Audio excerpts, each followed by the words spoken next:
You're welcome to the program. We cannot talk about economic development if we do not talk about a secured environment.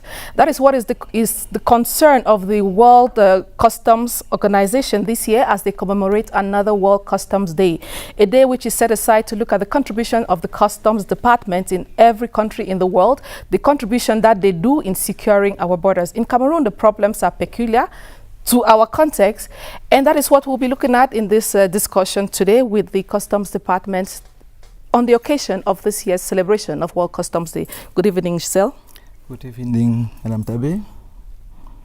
Mesdames, Messieurs, bonsoir et bienvenue à cette table ronde organisée à l'occasion de la Journée internationale de la douane édition 2018 qui va donc se célébrer dans quelques jours seulement.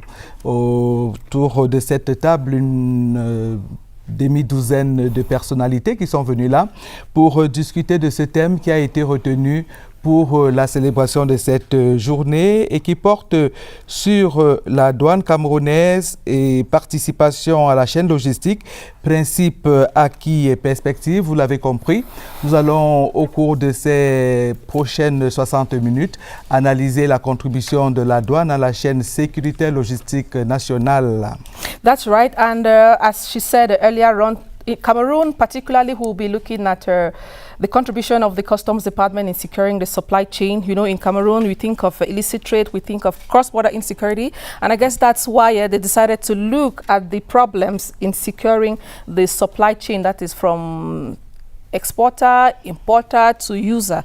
There are lots of things that have to be looked into, and I would like to start with Mr. Koneneba Kaspar, who is the Director of Legislation in the Department of Customs here in Yaoundé. Now, tell us what motivated you to choose this aspect of the world theme. Thank you, Madam, for giving us the floor to say a few words on this occasion. Actually, every year on the 26th of January, the International Customs Community commemorates the International Customs Day under the auspices of the World Customs Organization. So this year, the theme that has been chosen for the international community is a secure business environment for economic development. The idea being that international trade is a motto for economic development. And so we think that if customs organizations, customs administrations contribute to securing international trade, they would also be contributing to promoting trade and thereby promoting economic development. That's right. And in Cameroon, the cases, problems are not just too peculiar with Cameroon. We have some of the problems that you see in not just Cameroon, but in the Central African sub-region, because Cameroon is more or less a melting pot. What has been the problem with our supply chain, which you think this year the Customs Department is focusing on? It's not really a problem as such. It's a proactive approach. Okay. Because we think that the supply chain has to be properly managed in order to enable trade and thereby foster economic development. Properly managing the supply chain means creating an enabling environment. That's right. The best way for customs to do that is, for instance, through facilitating trade. It also means creating a safe environment wherein trade can take place in the most convenient manner. We think that the best way of doing that is securing the logistics chain. And it also means creating a fair environment for trade, which means, in simple terms, creating a level playing field for everybody. All right. Moi, j'ai juste envie de poser la question à nos panélistes pour savoir ce thème qui a été retenu par l'Organisation mondiale de la douane, un environnement sûr au service du développement économique. Est-ce à dire qu'il y a un problème de sûreté autour de l'activité douanière dans le monde? Pourquoi ce thème? Tout à l'heure, le docteur Koné indiquait que l'environnement devrait être un environnement propice pour favoriser le développement économique et que la facilitation est l'un des leviers qu'il faudrait activer pour que le commerce soit fluide. Et il se trouve que la sécurité, ou si vous voulez l'insécurité, devient une contrainte pour la facilitation.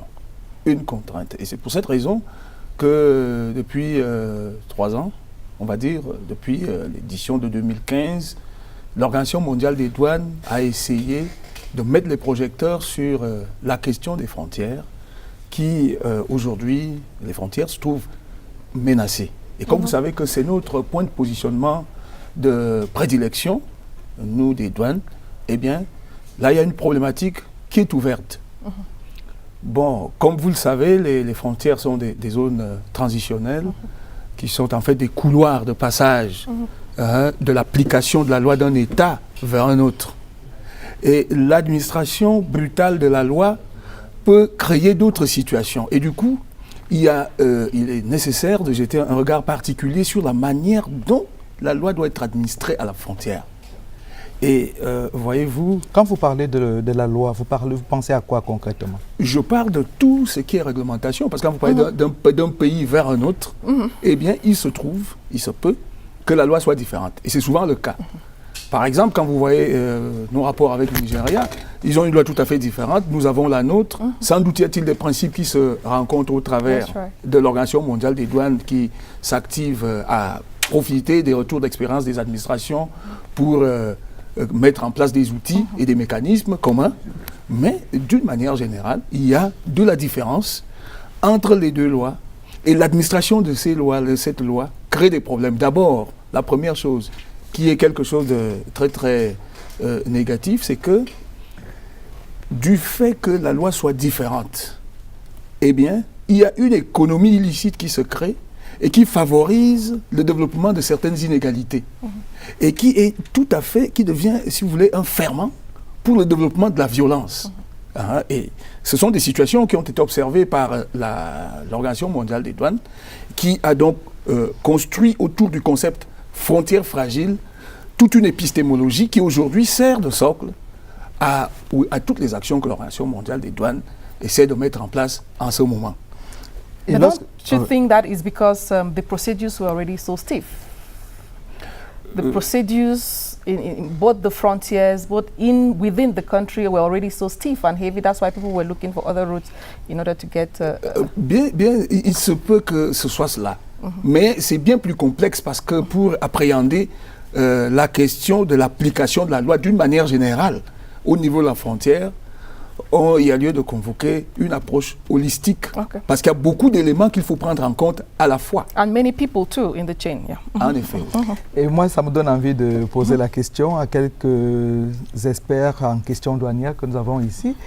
Justement, celle de savoir si l'Organisation mondiale de la douane a estimé nécessaire d'aborder ce thème au cours de cette année 2018. C'est qu'il y a un problème. Le problème, c'est lequel? Monsieur Njile, j'ai envie de me tourner vers vous. Vous qui avez souvent une vue transversale de par vos activités en matière de frontières douanières. Le problème, c'est lequel exactement aux frontières? Merci, madame. Je pense que c'est assez clair ce qui venait d'être dit par les précédents panélistes. La facilitation est quelque chose d'important pour le développement économique. Dans notre activité comme un terminal à conteneurs, c'est très important, les gens ont envie d'avoir leurs marchandises le même jour où le conteneur arrive. C'est très important, c'est sur ça qu'on est jugé en termes de performance. Donc il faut réduire tout ce qui va comme contrôle derrière. Et il va de soi. Quand on réduit les contrôles, on semble diminuer la force de contrôle. C'est-à-dire que c'est quelque chose un peu de perplexe. Donc on diminue, on fragilise. Or, on ne peut pas fragiliser. Quand on fragilise, n'est-ce pas, l'économie, au bénéfice de la facilitation, c'est un effet boomerang qui retourne encore tout seul, qui vient fragiliser l'économie. D'où l'importance d'accompagner, de trouver toujours un équilibre. Et ça, c'est un enjeu permanent, n'est-ce pas, je pense, des administrations, un enjeu permanent, n'est-ce pas, des partenaires comme nous, au niveau de la douane, de toujours chercher l'équilibre entre cette sécurisation à mettre dans la facilitation. À quoi sert donc l'OMD si on ne peut pas trouver un terrain d'entente qui relie tout le monde, qui fédère tout le monde? Non, mais je pense que c'est pour ça qu'il y a un dialogue permanent. Il y a un dialogue permanent, c'est pour ça que la douane aujourd'hui nous a invités en tant que partenaire. C'est un dialogue permanent entre la douane qui est en charge de mettre en application, comme il a si bien dit, le commandant, c'est la législation et mettre ces dispositifs de sécurité du pays. Et nous, les partenaires, nous sommes un opérateur du terminal à conteneurs. Il y a des partenaires qui sont des importateurs ou des transitaires. Donc, il y a un équilibre à trouver. Et donc, c'est ce dialogue permanent qui est institué et qui est, je pense, qui est la clé de tout cela. Il n'y a pas de solution définitive ou permanente. Il y a des solutions qui doivent être tout le temps adaptées à l'évolution des circonstances. Vous parlez des partenaires qui interviennent dans les opérations de douane. J'ai envie de me tourner vers M. André Boimot pour lui poser la question, vous qui êtes au front. C'est vrai que, comme ont souligné les autres, il y a comme une antinomie entre la sécurisation et la facilitation. Parce que qui dit sécurisation dit contrôle. Donc vérification, contrôle. Et facilitation veut dire qu'on devrait permettre que tout aille très vite. Oh bon, on peut évidemment dire qu'à force de très contrôler, de contrôler perpétuellement, on arrive à la facilitation. Parce qu'au bout, le fait d'avoir tout contrôlé permet que ce contrôle devienne automatique et aboutit à une facilitation.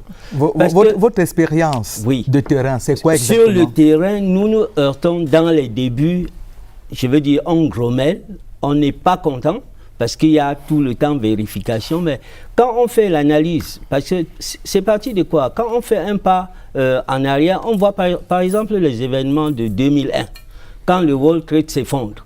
Le monde est bouleversé, les États-Unis prennent des mesures, l'Europe prend des mesures, notamment la loi de 2003 qui institue une vérification à outrance pour ce qui sort et rentre en Europe. Ils vont même jusqu'à créer des opérateurs économiques agréés, c'est-à-dire des personnes en qui on a confiance et on permet qu'ils fassent des opérations facilitées.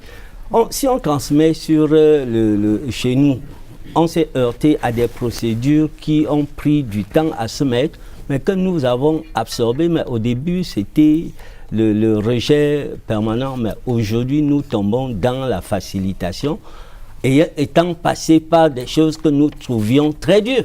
Nous, commissionnaires agréés en douane, nous disions que ce n'était pas admissible qu'on passe par des procédures. À terme, ça nous fait du bien parce que nous avons compris qu'en fin de compte, c'est notre sécurité qui était l'objectif. Et on est en train de l'atteindre. Maybe we'll get the first report, which has to tell that in this report we're going to be looking at the problems which are exactly linked to the facilitation you're talking about and how we can get over them in future. So let's have that report. Voici à quoi ressemble la douane camerounaise d'aujourd'hui. Une administration moderne qui, au fil des ans, a développé l'aspect dématérialisation de ses activités. L'objectif final étant la fluidification du trafic et les gains de temps. À travers l'outil Sidonia, nous avons automatisé nos procédures. Cela a l'avantage de réduire les délais de passage et aussi de sécuriser, n'est-ce pas, nos recettes. Et avec le guichet unique, nous avons développé le paiement électronique qui nous a beaucoup aidé, non seulement pour sécuriser les recettes, mais aussi pour fluidifier les opérations de paiement. Parmi les réformes les plus percutantes, il y a certainement le scanner. Ici, nous avons l'équipe SGS qui est en charge de la coordination un peu des informations qu'on reçoit du scanner. Et les informations qu'on reçoit du scanner arrivent sur un serveur, le serveur DITEC justement, qui en même temps reçoit, qui est connecté à une plateforme commune SGS Douane, qui reçoit les informations de la douane qui concernent la déclaration et le manifeste. Donc la déclaration, le manifeste et le numéro de l'image sont associés ensemble en un seul contenu. Et c'est ce qui forme l'ensemble de l'image à analyser. Et c'est cet ensemble-là qui est envoyé ensuite aux différents inspecteurs dans les différents bureaux pour leur donner la possibilité d'analyser. L'image, c'est l'outil central de l'inspection ici. Elle est scrutée, analysée. Le rapport d'analyse permet de se faire une idée précise sur le contenu de la cargaison. Une fois le conteneur scanné et les éléments déclaration manifestes matchés dans le serveur DITEC de SGS, on nous envoie ici d'abord pour un premier niveau à un pré-analyse, c'est-à-dire au niveau de gestion des risques. Lorsqu'il y a des éléments de manifeste dedans, on voit on assigne une destination à cette image. Soit c'est en rouge, c'est-à-dire qu'il faut à tout prix qu'il y ait visite physique. Si c'est jaune, donc ça peut être une étude documentaire.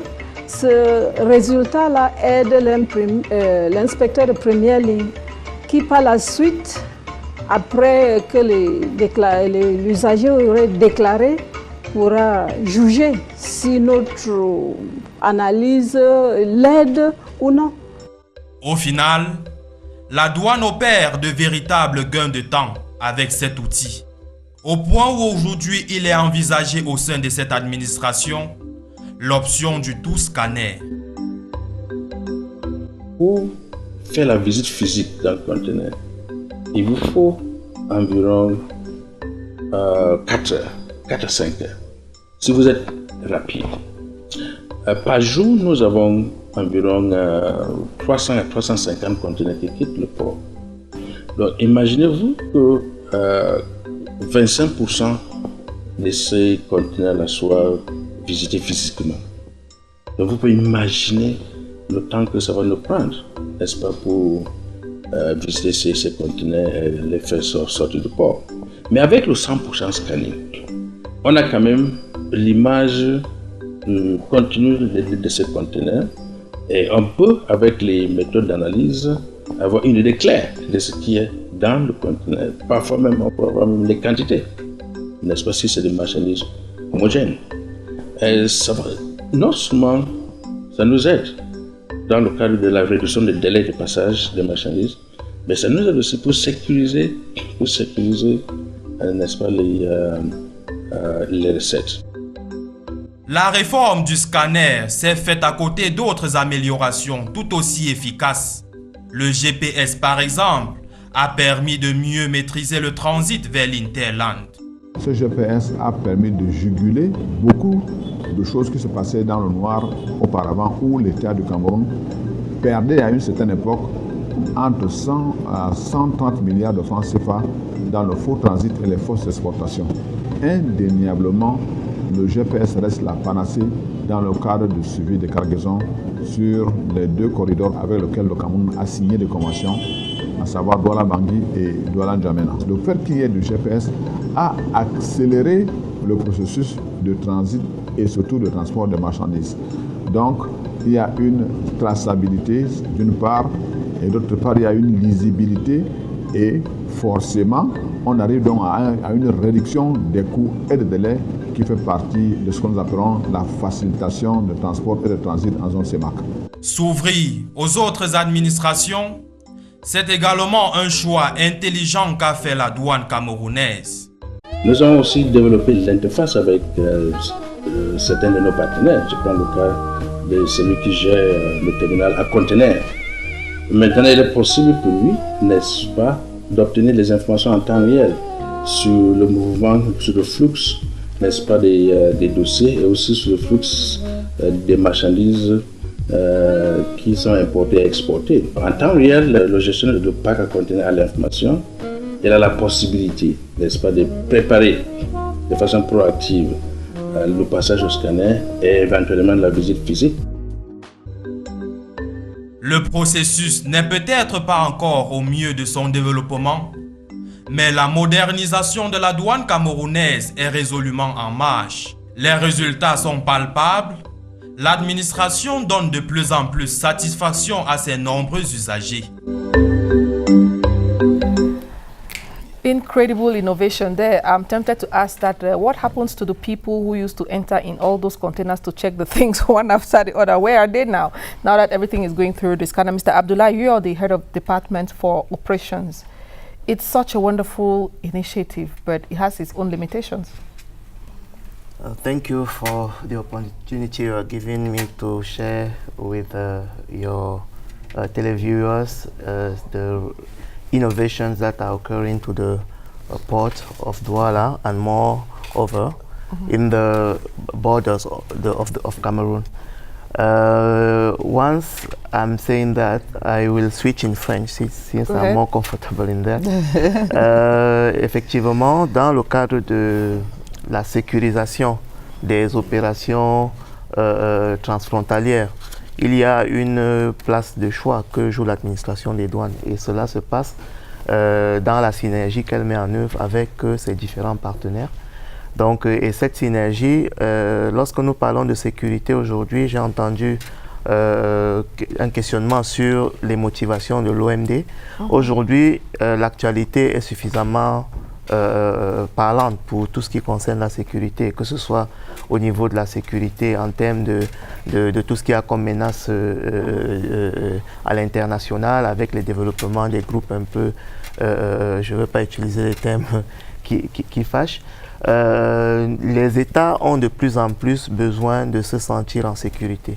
Et aujourd'hui, l'un des canaux par lesquels la fraude se développe, la chaîne logistique devient poreuse, moins sécurisée, on s'appuie essentiellement sur cette chaîne logistique-là, sur les limitations, sur les oppositions qui existent entre les réglementations pour développer effectivement un ensemble d'outils qui permettent de contourner et donc de nous mettre en insécurité. Donc vous avez votre bébé à la maison, vous allez acheter, parce que le bébé a faim, vous allez acheter une boîte de lait, après vous vous retrouvez avec des problèmes de santé tout simplement parce que les gens ont su contourner dans la chaîne logistique, on trouvait des failles qui ont permis donc d'atteindre cela. Et à l'heure où on parle d'un environnement plus sûr, quelle peut être la contribution de votre administration à vous pour rendre cet environnement sûr? Nous savons que vous êtes au cœur de la réforme sur la dématérialisation, la facilitation. Tout à fait. Pour pouvoir assurer sécurité et facilitation, il n'y a qu'un seul mot, c'est l'anticipation. Et cette anticipation se passe dans la capacité à obtenir l'information à temps, de pouvoir anticiper sur les contrôles à effectuer lorsque la cargaison sera arrivée et de se rassurer effectivement que les flux physiques correspondent effectivement à l'information que nous avons reçue. Et cela, nous nous appuyons essentiellement sur la dématérialisation des procédures qui consiste essentiellement en un échange électronique d'informations entre les différents acteurs. Cela se passe aussi bien à l'intérieur de la frontière notamment. Concrètement, pour nos auditeurs, voilà, pour leur permettre de comprendre comment ça se passe ces opérations. Voilà, je vais aller terre à terre. Donc, je dis n'importe quoi, je vais importer un conteneur de téléphone iPhone X. Je ne vais pas surprendre le Cameroun avec un conteneur d'iPhone X à la frontière. Donc, il y a des informations que je dois avoir parce que le conteneur n'arrive pas de fait, c'est l'objet d'un bon de commande. Donc, dès cette étape, je dois pouvoir accomplir un certain nombre de formalités réglementaires en soumettant ces informations.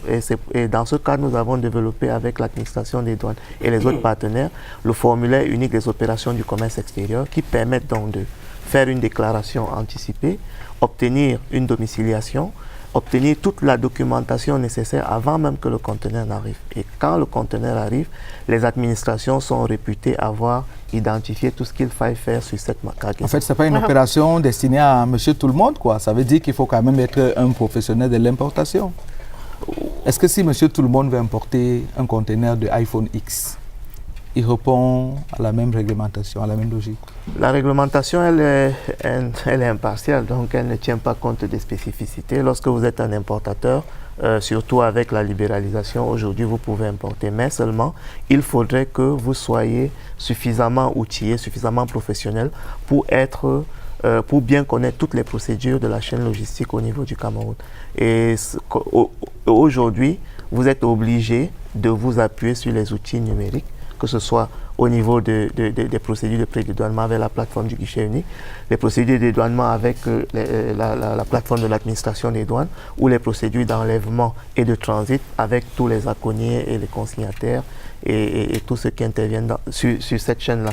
Donc c'est un élément très important, le professionnalisme. Et on m'a posé une question sur l'une des limitations.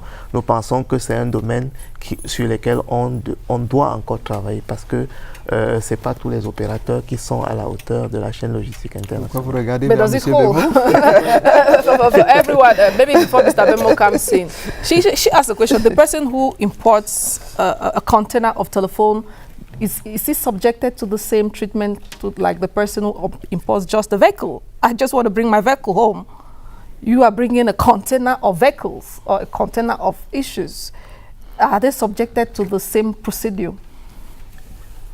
Normally, when you identify a good you are importing, there is a code that is affected to that product. And for each code, there is a set of procedures that have to be gone through. Okay. So once the code is identified, of the product identified, our platform, that is the single form for electronic, for external trade operations, will identify which procedures, which administrations the document will go through, and you receive the document that is issued by that administration. And this is very important because the legislation it depends on the category of the good you are importing. At one moment you can have the Ministry of Health, at another moment you will have the Ministry of Environment, of Commerce, and so on. So it depends on the nature of the good. Oui, s'il vous plaît. Monsieur Fawzi a évoqué la dématérialisation tout à l'heure. C'est un mot extrêmement important pour nous autres, surtout pour nous qui faisons ce métier de commissionnaire agréé en douane. Parce qu'on a toujours essayé de faire comprendre à la douane que pour nous, la dématérialisation consiste à intervenir humainement le moins possible dans le processus d'importation. Ça voudrait dire quoi?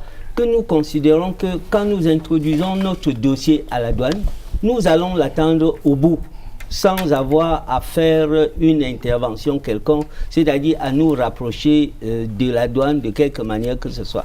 C'était ça l'objectif de la dématérialisation. Et l'OMD, dans sa structure actuelle, vise à ce que le lien soit moins entre l'importateur et... quand je dis l'importateur, nous son représentant et la douane. Et pour dire en fin de compte que dématérialiser veut dire passer les procédures dans l'informatisation, ça rejoint la facilitation dont nous disons tout à l'heure, dans le contrôle au départ et à l'arrivée. Et le directeur général des douanes vient d'insister sur le tout scanning. Donc si on scanne tout, on devrait arriver à savoir qu'est-ce que contient le conteneur. Et madame a dit tout à l'heure, c'est une question qui est passée inaperçue. Que deviennent ces gens qui rentraient dans le conteneur? Je crois que c'est à vous qu'elle a posé cette question. Tous les conteneurs scannés ne partent pas. Il y a des conteneurs, comme a dit la dame du service scanner, certains conteneurs, quand ils passent au rouge, doivent faire l'objet d'une vérification physique. Et donc, quand tout est scanné, le reste qui n'est pas rouge devrait partir. Et le directeur général insistait sur le terrain, c'est ce qu'on constate? C'est ce qu'on constate. Effectivement. Effectivement. Enfin, à ce que je sache. Mais moi, je reviens sur la dématérialisation pour dire que mettons-nous à l'esprit que la dématérialisation devrait aboutir à ce qu'il y ait moins d'intervention humaine dans la procédure. C'est ce que je voulais rappeler. Et je voudrais me retourner du côté de M. Djelé pour poser la question, vous qui gérez les conteneurs. Est-ce que toutes ces belles procédures qu'on décrit, dématérialisation, facilitation, sont réelles également chez vous? Si oui, pourquoi parle-t-on si souvent d'engorgement? Je pense que M. Fawzi a dit quelque chose d'important, et même le directeur général des douanes, au niveau des étapes dans l'importation. C'est très important. L'importation est divisée en étapes. Il a dit de l'anticipation, qui permet, n'est-ce pas, de pouvoir accélérer les procédures, accélérer l'accueil. Parce que quand on n'anticipe pas assez, l'accueil prend du temps. Donc c'est la préparation à l'importation détermine la facilité avec laquelle on va sortir. C'est ça qui est très important. Et quand on voit sur le terrain, au terminal à conteneurs, depuis 2013, nous travaillons avec le guichet unique et la douane sur la mise en place, n'est-ce pas, d'un système d'échange de données automatisé qui permet, n'est-ce pas, de sécuriser l'enlèvement. Parce qu'au terminal à conteneurs, nous recevons les conteneurs et nous devons faciliter leur enlèvement quand il s'agit de l'importation. Donc voilà, et quand on anticipe mieux, donc facilement, tout le lien informatique, toutes les connexions de données, tous les échanges de données sont faits avant même l'arrivée du conteneur. Quand le client se présente à la fin de l'étape, il est vite servi. Ça, c'est souvent l'explication officielle qui est avancée. Est-ce que, honorable Abaté, vous qui vous occupez souvent des questions d'éthique, c'est le discours que vous entendez aussi? D'abord, je vous remercie de m'avoir passé la parole. Au-delà effectivement de la question de la facilitation, de la sécurisation des frontières qui a été évoquée par les uns et les autres, un des leviers importants d'un environnement commercial sûr au service de l'activité économique, qui est une thématique qui nous intéresse doublement, d'abord en tant que secteur privé, mais aussi en tant que président en charge de la promotion de l'éthique et de la gouvernance en douane. Et effectivement, un des leviers importants pour un environnement commercial sûr, c'est effectivement le renforcement de l'éthique, et de la gouvernance dans la douane. Et la douane, il y a quelques années, a pris une initiative très louable. Le ministre des Finances, qui est le patron hiérarchique de cette administration, a mis en place, a créé le comité de promotion de l'éthique et de la gouvernance, dont la mission principale est d'appuyer le chef de cette administration, le directeur général des douanes, à instaurer des principes d'éthique et de gouvernance en douane, notamment en lançant un certain nombre d'activités, de réformes et d'actions qui visent justement à le faire. Alors, la question qu'on peut se poser tout de suite et qu'on me pose régulièrement, c'est de savoir, est-ce que la douane peut être une douane où l'éthique est mise en pratique? Est-ce que la douane peut être une douane qui n'est pas corrompue, disons les choses de manière triviale? Les Camerounais, dès que tu parles de douane, ils pensent, voilà. Et le dernier rapport de la CONAC, 2016, est venu comme renforcer ou concrétiser ces suspicions qui sont souvent jetées sur la douane, en mettant sur la place publique un certain nombre de faits ou de constatations que cette organisation aurait faites. Mais à l'évidence... Sans vous interrompre, honorable, est-ce que vous avez partagé cet avis de la CONAC? Non, j'y viens justement. Donc, je vais simplement... Transparency International, je veux dire que la CONAC est venue renforcer une opinion. Mais à l'évidence, à l'observation, autant pour moi, lorsqu'on lit attentivement ces rapports et on prend en compte ce qui a été fait, la réalité de ce qui a été fait au niveau de la douane, on constate quand même qu'il y a un certain nombre d'exagérations, et le mot n'est pas simple, le mot n'est pas petit, il y a un peu d'exagération. Il y a aussi une mauvaise compréhension d'un certain nombre de choses. Donc lorsqu'un importateur ou un homme d'affaires ou une société, dans le cadre d'une politique volontariste sectorielle d'incitation à la production ou à l'accélération de la croissance, dispose d'un agrément ou d'une exonération, la douane est simplement là pour l'appliquer. Donc, ce n'est pas la douane qui l'accorde. Or, dans ce rapport, on semble... Et il y a également un certain nombre de fonctionnaires de douane... On semble accuser les douaniers d'avoir mis le fruit des exonérations dans leur poche, quoi. Ce qui n'est pas vrai. Et je le dis pas étant douanier, je le dis en tant que président du comité d'éthique. Nous sommes le secteur privé, donc des gens qui regardent ce que la douane fait et qui, de manière indépendante, peuvent dire à la douane, là, vous vous trompez, là, effectivement, il y a... des améliorations à faire, là il faut sanctionner, et c'est le cas d'ailleurs justement du douanier qui est brandi comme quelqu'un qui s'était enrichi.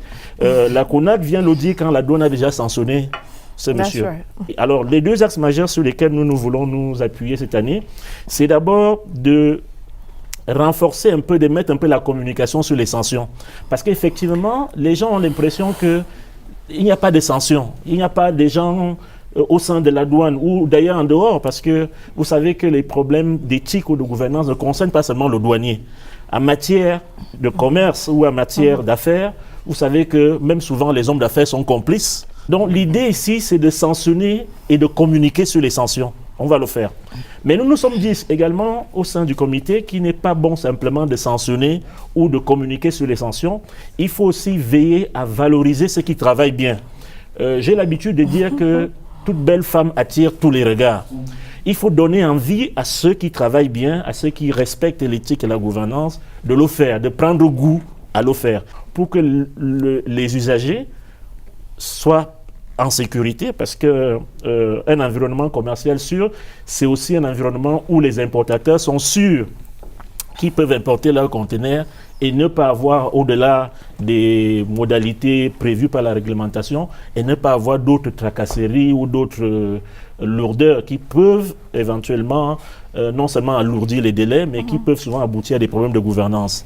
Renforcer également la gouvernance en interne en faisant la promotion de ceux qui travaillent bien, de ceux qui au quotidien sont dans le respect et de la réglementation et de l'éthique. En tout cas, honorable, dans ce reportage que nous allons suivre dans quelques minutes seulement, quelques secondes, j'allais dire, nous allons constater qu'effectivement, il y a énormément qui a été fait au sein de l'administration douanière pour essayer d'enrayer ou de réduire au maximum des actes de corruption, de malgouvernance dont on semble aujourd'hui toujours accuser les douaniers alors que le balayage a été fait en interne et que les douaniers aujourd'hui sont quand même fiers de se regarder dans les yeux, de se regarder dans les miroirs. Suivons maintenant ce reportage que je m'avais vous proposé. Les usagers de la douane sont aujourd'hui acquis à toutes ces mutations qu'a connues cette administration. Le forum douane entreprise, par exemple, il est pour la douane et ses usagers ce que le guichet unique est pour les opérations du commerce extérieur.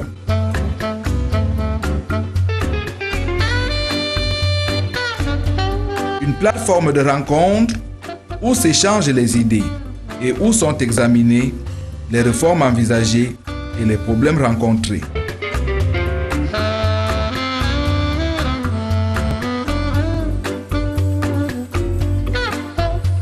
C'est donc naturellement qu'est venue la soirée des partenaires.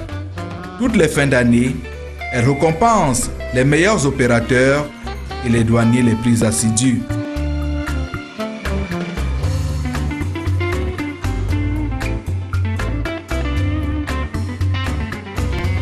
C'est un instance de convivialité. C'est une occasion annuelle que nous nous rencontrons. Et c'est souvent le ministre des Finances qui préside ces cérémonies. C'est juste pour que nous primons les partenaires que nous pensons être les meilleurs dans différentes branches d'activité. Donc, celui qui a payé, mobilisé beaucoup plus de recettes douanières, celui qui enregistre ses manifestes bien avant l'arrivée de double navire, n'est-ce pas? C'est celui qui ne se lance pas dans la fraude, celui qui intègre, donc les entreprises intègres sont primées.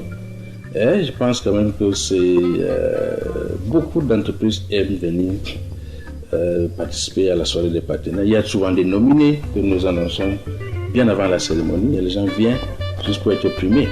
Donc, toutes ces réformes ont réussi à améliorer le rapport que nous avons avec nos partenaires. Les entreprises récompensées sont très souvent représentées au sommet. Pour ces opérateurs du commerce extérieur, c'est une véritable fierté. La reconnaissance de tous les efforts consentis pour rendre compétitif le commerce extérieur dans la sous-région CEMAC.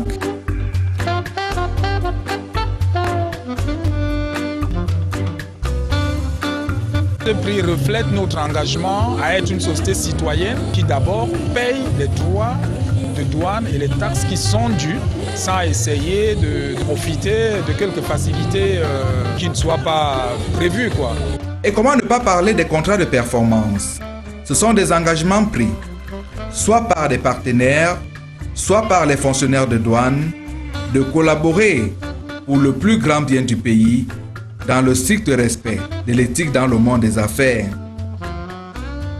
Il y a des contrats de performance avec les partenaires, il y a aussi des contrats de performance avec les inspecteurs de visite. Donc d'abord avec les partenaires, nous discutons ensemble et nous visons deux choses, la célérité et aussi la sécurisation, la qualité des services. Je prends juste un cas. Votre machiniste est déjà là. Est-ce que vous allez valider la déclaration quand pour enlever? C'est un indicateur. On vous donne quand même 2-3 jours pour valider votre déclaration dès que le manifeste est disponible. Donc, quand l'inspecteur de visite liquide la déclaration, donc c'est bon à payer, bon pour paiement. Et vous payez combien de temps pour payer? C'est des indicateurs. Donc, à la fin de chaque mois, on se met d'accord, on se met ensemble pour exploiter ces résultats. On comprend alors pourquoi, en moins de 10 ans, les recettes douanières ont pratiquement triplé au Cameroun et que le commerce illicite est de mieux en mieux maîtrisé. good ideas of motivation there. As Honorable Abata said earlier on, if you want people to really work well, you need to develop ways of motivating them. I'm sure that is even the way to reduce the corruption in most of our offices. But unfortunately, the Customs Department works with many other people who are not in their department. How do you check that? How do you check that the people who are in your chain of execution, who are not in the Customs Department, do respect all the terms of references in terms of ethics that you put in place? Corruption or integrity issues are issues that have to be managed in a holistic manner. So if you're looking only at one stakeholder and thinking that you can manage integrity only from the point of view of that stakeholder, it is fundamentally flawed. And so we think that, especially from the perspective of the World Customs Organization, integrity is an issue in the customs environment, not because of the nature of the environment itself, but more because of the actors in the environment. Because people want to have illicit gains. People, not only customs officers, but at times the traders, they want to misvalue their goods. They want to misdescribe their goods. They want to be involved in smuggling and illicit trade and so on. So those are all the issues that make the environment a fertile ground for issues of integrity. And so in order to deal with those issues of integrity, you have to deal with them in a holistic manner. And that is why Honorable Abete was saying that the Committee for the Promotion of Integrity in Customs is made up of all these stakeholders, including and most especially including non-customs officers. And he was itching to say something, the Honorable Abate. Yes, sir, because your issue is very important, because most of the time when we have received complaints in our committee, what we have noticed is that most of the time people accuse the custom of things that happen in other sectors of administration. They always think that when anything happens to you, for example, at the port, it is custom. So we very quickly understood that issue, and most of the actions that we have undertaken in the past, particularly in the supply chain, which is one of our concerns this year, was really to make sure that we sensitize everybody, that we all and mobilize the energies of all the actors in the supply chain so that we look in the same direction. One of the initiatives like we took a couple months or year ago was to train people at the airports. Okay. And you know, the airport is where people arrive, like visitors arrive, but you have custom there, but you do also have police, gendarmerie, health officers, and we made sure that all are trained so that any visitors or passenger or even a Cameroonian coming back home is really not only welcome, but whenever it has to go through all the check control, whether visa control or custom control, everything goes smoothly, and that they feel really welcome home, and that they go through all the facilitating control that have been made in place. And I guess that's the subject for the next report we're going to have. We're talking about, since we're talking about other actors involved in custom administration, the police and all of that, the next report is looking at the actions of other people who are involved in the work done by the custom department. Let's watch the report. The fight against illicit trade is definitely one of the most vital challenges of the customs department in the recent years. When we receive information about the presence of smugglers who are preparing to carry out their operations, we immediately mobilize human and material means at our disposal. We create ambushes and try as much as we can to be in contact with people living around the jacks. But this is not an easy thing to do, because smugglers give them huge sums of money. At our level, we mainly multiply ambushes and obstacles on the road. We reinforce road safety measures, and in this way, we succeed to bar the way to some operations. Et nous arrivons à mettre la main sur quelques opérations.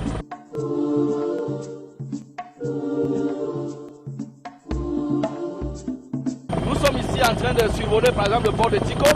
For instance, we are about now flying over the Tico Bridge. As you can rightly see, it is situated below. From the Mungo Bridge, we have already crossed many jacks in Mundemba, Muselele, New Quarter, Avion Beach, Mokoro Beach, Idot, Mabeka, French, Boko 1, Boko 2. All these jacks are grounds for smuggling, and just collaboration with specialized forces leads to complementary results. D'engranger quelques résultats flatteurs. Besides systematic control operations which are always envisaged, the Customs Service has also developed strategic measures to fight against smuggling and counterfeiting. It is in this light that a number of task forces have been created, not leaving out the Halkomi operation, literally translated from its French acronym as No to Illicit Trade. These and much more have strongly decelerated the activities of smugglers. It is obvious acute cooperation with specialized forces in this venture is very necessary. The Rapid Intervention Battalion, the B, the police, the National Gendarmerie, the army, in essence, all the forces of law and order are mobilized to counteract illegal operations. 800 billion is what is expected of the Customs Department to get into the national coffers this year. I don't know what you expect from all these other people, all the partners that you're working with in terms of collaboration for you to be able to meet up with your goals.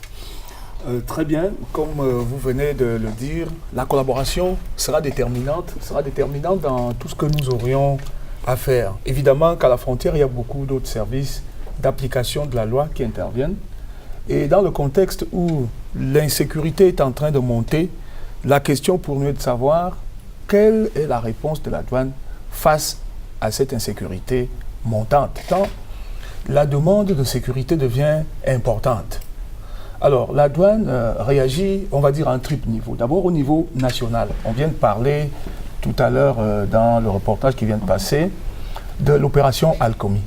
Il s'agit d'une initiative prise au niveau local pour lutter contre le commerce illicite et au-delà, tout ce qui peut être apparenté au commerce illicite. Au niveau régional aussi, il y a une réponse à travers notamment aujourd'hui le projet sécurité par collaboration qui vient d'être mis au point par un certain nombre de pays réunis autour du bassin du lac Tchad et aidés en cela par l'Organisation mondiale des douanes pour essayer d'adresser la question globale de l'insécurité en rapport avec le concept de frontières fragiles que j'ai évoqué tout au début de mon intervention. Et évidemment qu'au niveau mondial, il y a plusieurs initiatives qui sont prises et des opérations concrètes qui sont montées.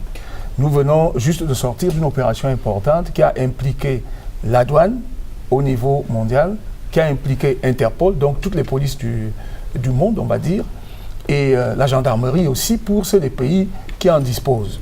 Cette opération visait la lutte contre la mobilité des terroristes et les trafics des armes à feu et de leurs pièces.